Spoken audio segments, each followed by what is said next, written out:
Muy bien.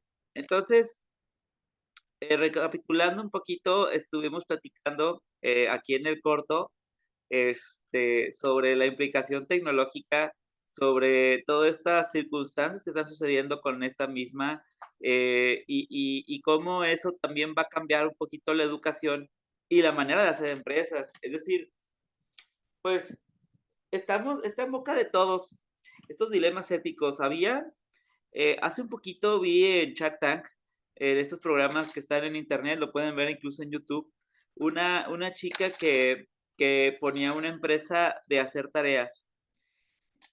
Y hablando de estos dilemas éticos, obviamente los Shark Tanks de ahí pusieron un grito en el cielo y dijeron que era un mal negocio. Pero ella argumentaba que al final de camino, sí había gente que no lo hacía con tal de que no aprendieran, sino que simplemente era una herramienta y que las personas podrían pagar porque les hicieran las tareas.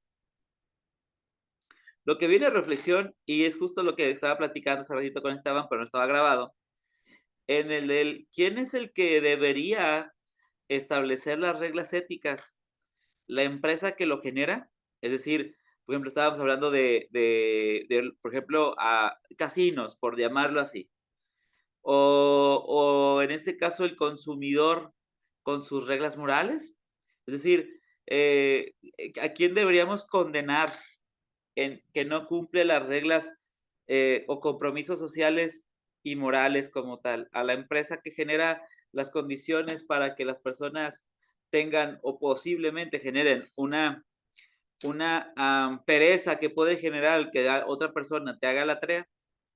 O o en este caso la persona que consume el producto para que le haga la tarea. Entonces, ese tipo de cosas son cosas que nos preguntamos a la hora de interactuar con la tecnología o de interactuar con la educación. Estamos en una época que la educación, o más bien, desde hace algunos años, que la educación se ha transformado en torno a la tecnología. Es decir, pues es de más decirles que justamente estamos aprovechando la tecnología educativa para poder dar esta clase, cosa que hubiera sido impensable en otra época. Aparte de que ustedes tienen acceso a toda la información del mundo con tan solo una buena suscripción a Internet y una buena computadora o un buen celular. O toda la información al menos que está subida en la red. Entonces, eso te permite no tener que ir a bibliotecas, te permite no tener que entrevistarte con expertos, etcétera, etcétera. Entonces, tenemos una época que la educación, nunca habíamos tenido tanta información en nuestra vida y al mismo tiempo nunca nos habíamos sentido tan desinformados con tanta información. Entonces, el paradigma o el meollo de esto es cómo a través de nuestros filtrajes éticos podemos no ser rebasados por la tecnología o caer en circunstancias que nos puedan mermar nuestra educación. Porque incluso llega a ver las preguntas del, oye, ¿y para qué estudio determinado tema si Internet me provee ese resultado sin necesidad de memorizarlo o sin necesidad de integrarlo a mi vida? Entonces, esos dilemas éticos también están ahí, ¿no? Es decir, también incluso a los que nos dedicamos a compartir información, nosotros hemos tenido que modificar nuestro lenguaje a abrir el diálogo, abrir a que generen opiniones las personas, porque ya sabemos que la información la tienen a la mano. Simplemente les mostramos un canal de información y les marcamos una pauta para que sepan qué esperar cuando buscan la información y que sepan de qué información pueden fiarse y qué información no pueden fiarse. De tal suerte de que a lo mejor a partir de la experiencia, pues marcamos qué buscar. Y entonces, eso es justamente el ejercicio de la clase o de más bien de la sesión de Zoom pasada. Vamos abordando las dimensiones de la ética aplicada. Estamos hablando un poquito de la bioética, de la ética en negocios y es muy importante también dimensionar o que sepamos que existen dimensiones individuales, sociales, legales, y organizacionales, en donde la dimensión individual tiene que ver justamente con todos estos valores que vas adjudicándote a lo largo de tu desempeño, ya bien sea en tu trabajo, si lo vemos desde la perspectiva de la postura profesional, o si no, desde tu vida, desde la perspectiva a lo mejor de la axiología, ¿vale? ¿Sí? En donde vas viendo qué tanto vas forjando valores como lealtad, honestidad, responsabilidad, prudencia, etcétera, etcétera. Es decir, son los valores que te vas forjando a ti mismo a partir de tu experiencia y vas haciéndote. Son personas, por ejemplo, entre más vas viendo, a lo mejor una persona que va trabajando eso es una persona que ha trabajado cada vez más en su interior. La inteligencia interpersonal trabaja mucho con la dimensión individual de la ética. Bien.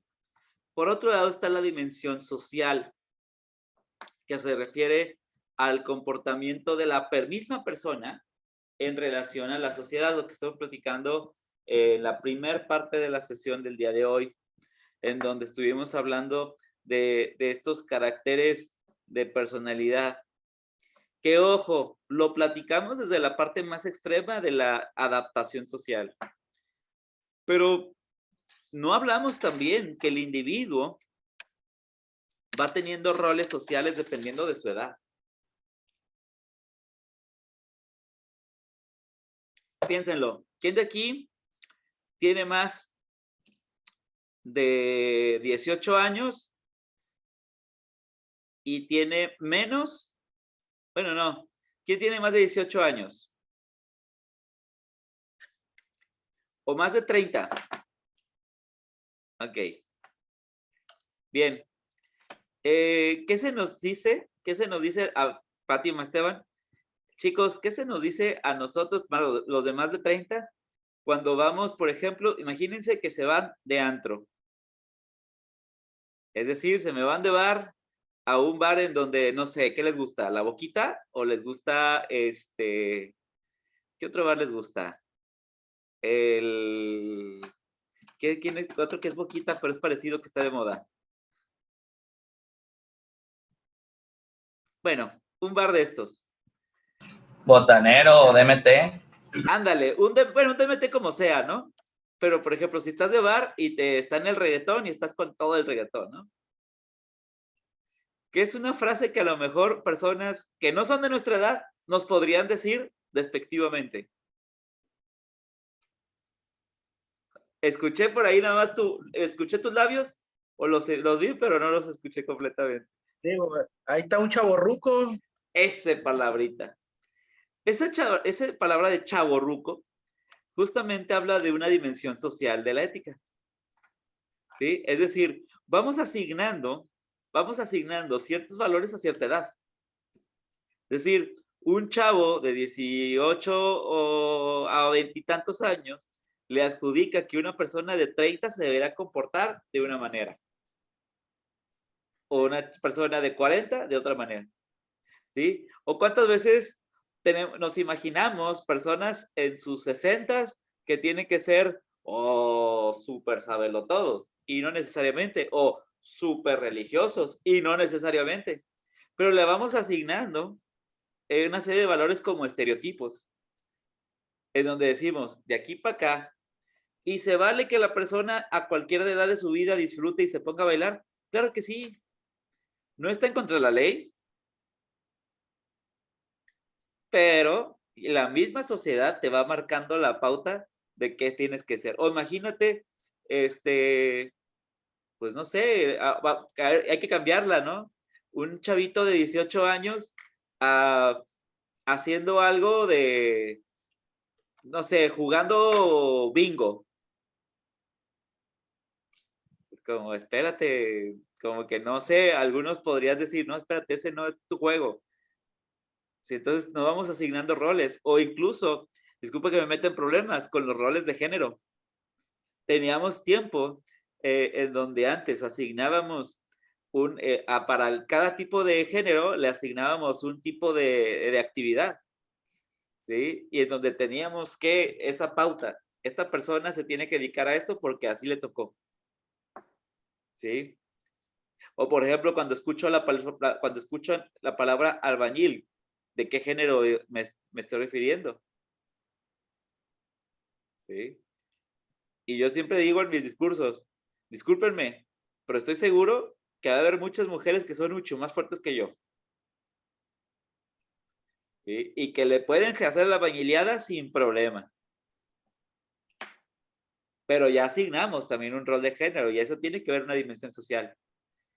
Que justamente estamos en una época de transformación ética de las dimensiones sociales, que por eso hay tanto cambio, que es que bueno que lleguen estos cambios. Qué bueno que ya, ahorita ya no sé si a ustedes les pasa, pero la mayoría de las empresas están tomando los temas de género. De que te eduques y que no vaya a ser y que no hagas esto, no hagas esto otro, ¿no? Pero, ¿y en los años 40, en los años 80? Entonces, ¿qué opinan por ahí? Sí, yo así como lo estoy escuchando ahorita, todo lo que nos está comentando, la misma sociedad va formando, ahora sí que como el destino de las personas. O sea, al mismo tiempo que como esos comentarios chavorrucos, hay personas que les vale sorbete, no hacen caso omiso de los comentarios, pero hay personas que a lo mejor sí lo tomarán a pecho y dirán, no, pues sí, cierto, ya tengo cierta edad, ¿qué estoy haciendo aquí? Y se orillan a lo que la sociedad les dijo. O sea, y lo toman, ya, así se sienten ellos jóvenes, pero por ese tipo de comentarios ya te sientes ruco también. Y ya no, pues ya, cabrón, sí es cierto, ya no tengo edad para todo eso. Entonces ellos, la misma sociedad va creando por los mismos cuestionamientos de que si está bien o está mal, te van orillando a un cierto tipo de cultura, en Ese donde es, en donde tú mismo lo vas asimilando y diciendo está mal o está bien, pero ya también al rato te juntas con tus sobrinos, con tus nietos, con tu esposa, lo platicas y ya después se vuelve como una regla, ya es algo que se vuelve una cultura dentro de tu familia y así sucesivamente. sí, y fíjate que algo bien curioso y quería, y partiendo lo que dices, me llegó una reflexión. ¿Qué tan libres somos en nuestros comentarios? Es decir, ¿cuántas veces, por ejemplo, qué pasaría? Tú ya tienes como una regla de qué decir y qué no decir, incluso con tu misma familia. ¿Y que qué pasa si rompes ese molde y dices algo que no es socialmente correcto? ¿Sí? Y luego tiene que ver mucho el tono en que lo digas, la manera en que lo digas, el sentido en que lo digas, o sea, se percibe todo eso, porque no es lo mismo que te digan, hey, güey, o que te digan, estás bien, güey. Digo, el tono, la palabra, aunque es la misma casi, o tiene el mismo significado, pero no lo ves de la misma manera. Pero si le dices aquí a un amigo, hey, güey, pero llegas a tu casa y le dices a tu papá, hey, güey, va a decir, espérate, cabrón, ¿por qué, Con güey? O sea, no seas respeto, igual, y hasta de respeto. usted, ¿no? O sea, dices, sí, digo, ya es la cultura que se creó ahí con ellos, es la ética que tienen ellos de respeto, la manera en que se les debe de respetar, y por eso lo lleva uno de esa manera. Un simple experimento, y para llevarlo también a la dimensión profesional.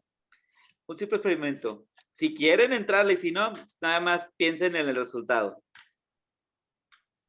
Durante 10 días, cada vez que les pregunten cómo están, responden mal. No respondan bien, respondan mal. ¿Sí? ¿Cómo te tomarán los compañeros de trabajo después de eso?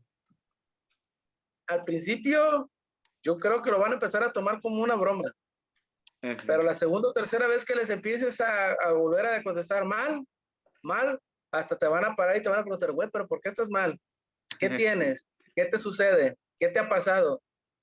Ajá. Cambiaste la perspectiva de que tenían hacia ti, primero con un juego y ya luego después con seriedad. Ya le van a dar el respeto, la ética que es correcta de atención. Y después también puede que te manden a Potolongo. Ahí va el Sí, negativo. sí, Sí. es Sí. correcto. Así que digan, no, pues ¿a qué le pregunto a Esteban? Porque Esteban siempre responde que está mal. No, mejor le voy a preguntar a otro que me diga que esté bien, aunque no esté bien. ¿Sí? Sí, me pasa bien curioso cuando también en clases así, o también de la sociedad que les pregunto, oye, ¿cómo estás? Bien.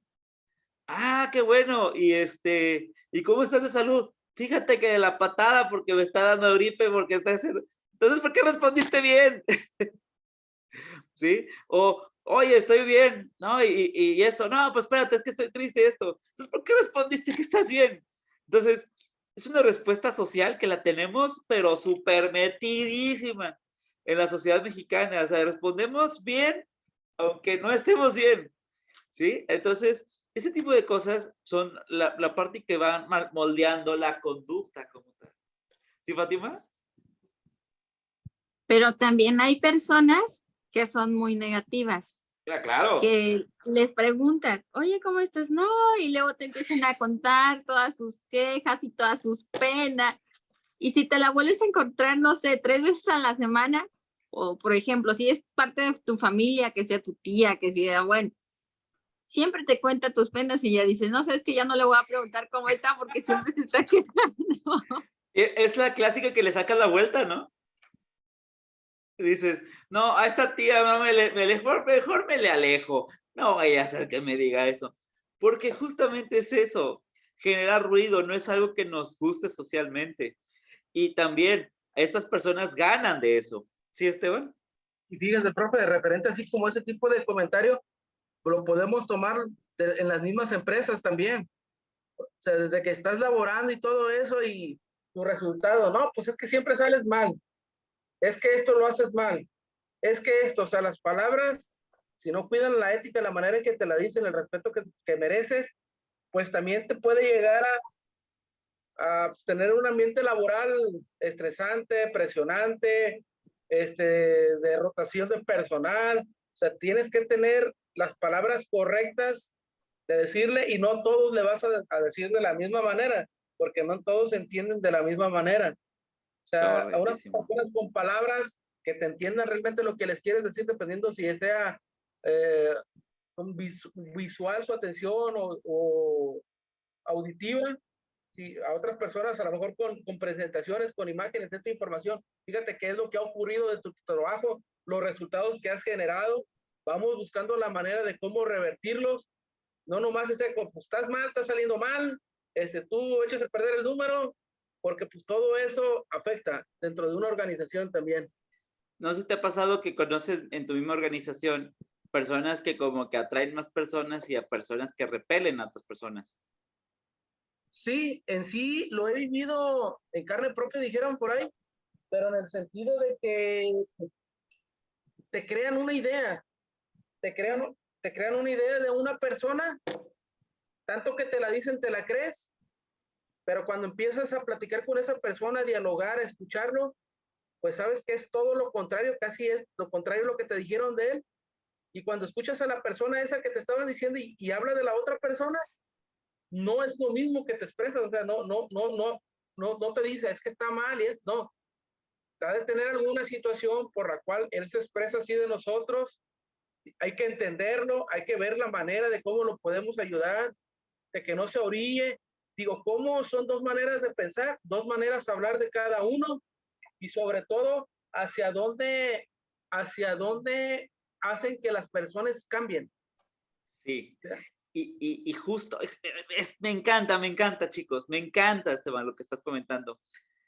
Justamente las dimensiones éticas individuales de alguien pueden afectar la dimensión social con las personas que se rodea. Es decir, esta persona a lo mejor dentro de su dimensión parece o lo toma como algo bueno, su moralidad lo dice como algo bueno, pero para los demás es, ay, caray, la lluvia ácida ya llegó, ¿no?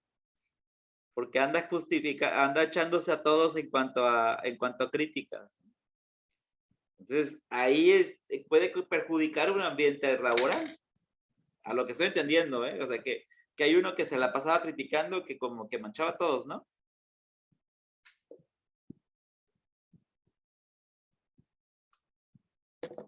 Ah, bueno, ok. Por ahí ya no te escucho. Entonces, pues sí, efectivamente.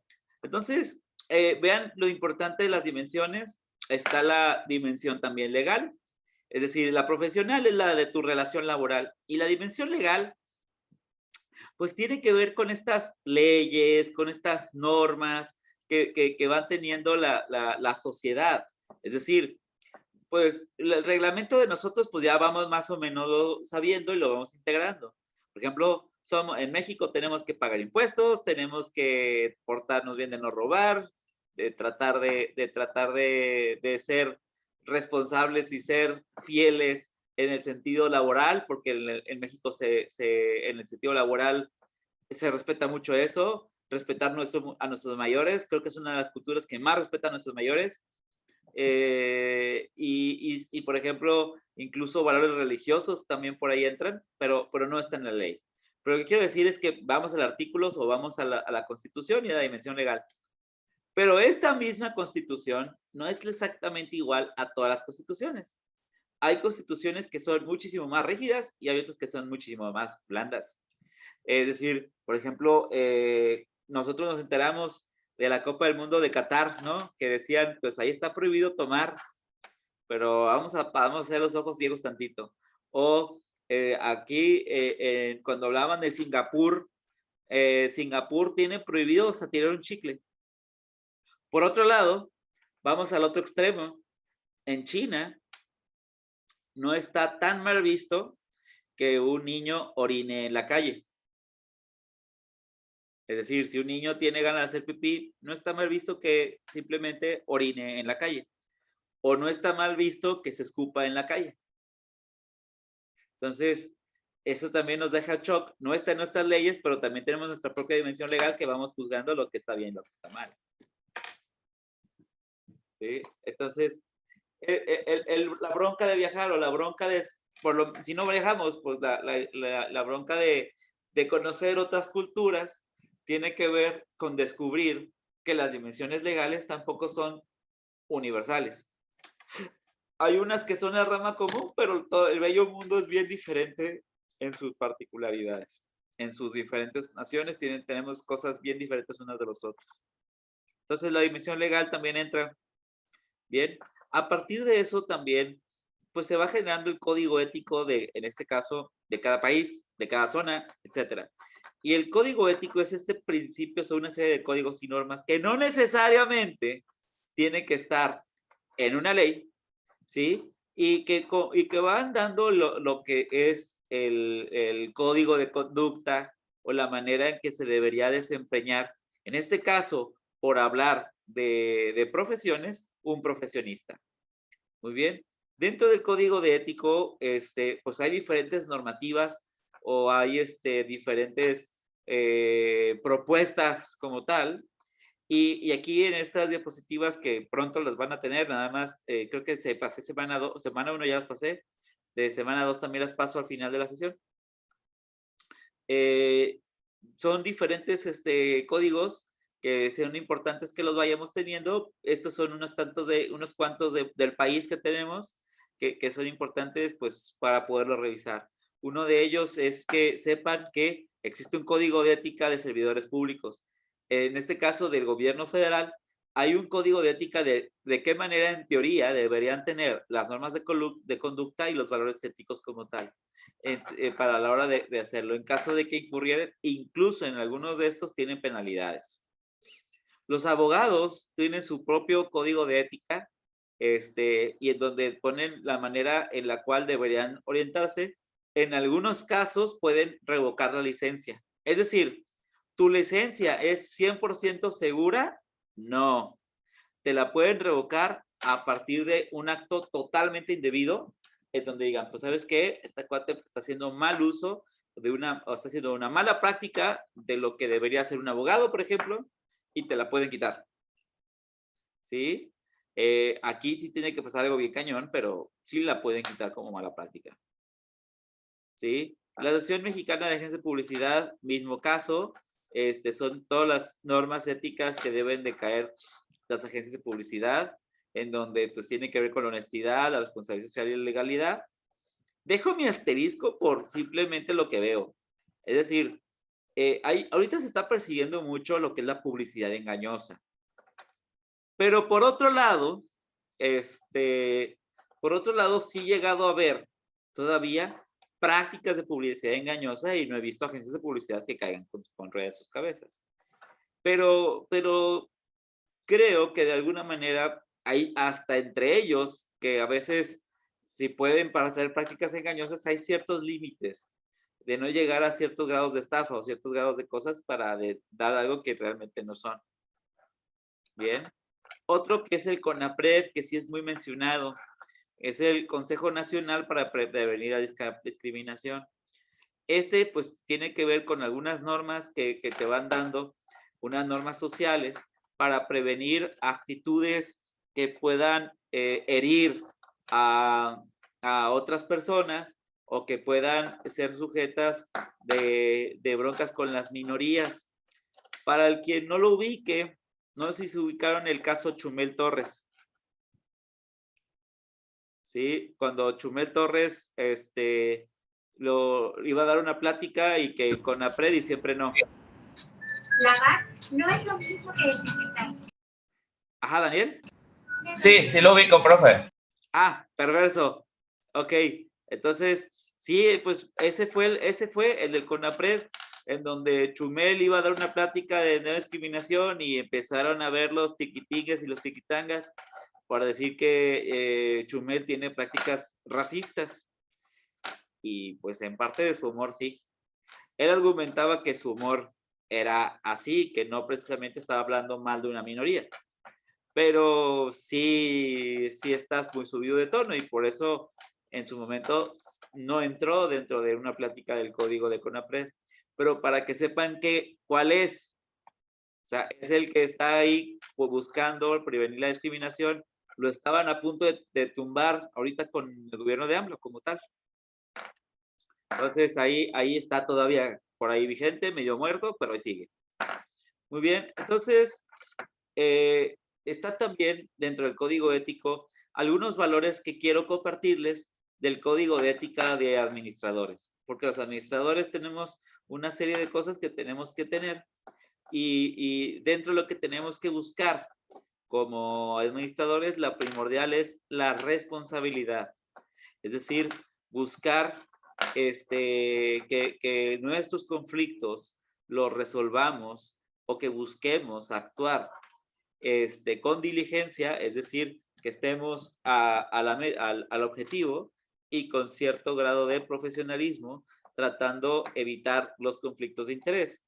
Es decir, cuando se refiere a un conflicto de interés es, bueno, estoy poniendo algo individual frente a algo colectivo. Es decir, cuando que tú quieras obtener un beneficio individual de algo que debería ser un beneficio colectivo.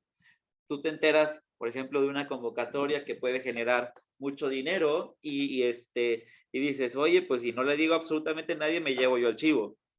Sí, pero ahí estás rompiendo con una de los principios que hicimos en el juramento del administrador. Entonces, por ahí ten cuidado con los conflictos de interés, ¿vale? Obviamente los vamos a tener en nuestro ejercicio profesional. Es inevitable, pero lo que sí es que tratar de disminuir el número de conflictos de interés y dos, tratar de siempre anteponer lo colectivo de lo individual. Lo siguiente es la honestidad.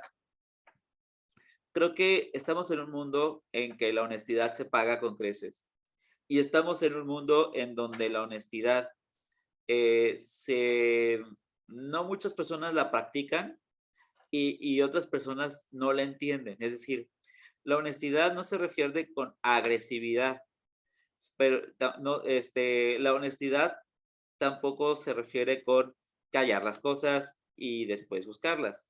La honestidad tiene que ver con buscar tu asertividad, es decir, buscar expresar lo que sientes de la manera más alejada a veces de un sesgo emocional. Es decir, ni demasiado eufóricos ni demasiado iracundos.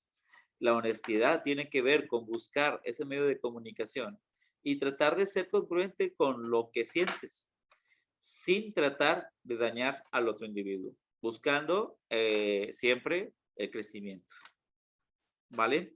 Por otro lado, la competencia profesional. Parte de nuestra práctica de administradores es buscar capacitarnos. Es decir, cuando se conviertan, porque eso sucederá con su disciplina, en licenciados en administración, el camino no ha acabado en la parte de estudios. Probablemente si alguno de ustedes no está interesado en continuar con una maestría, probablemente el camino del grado académico tal vez sí. Pero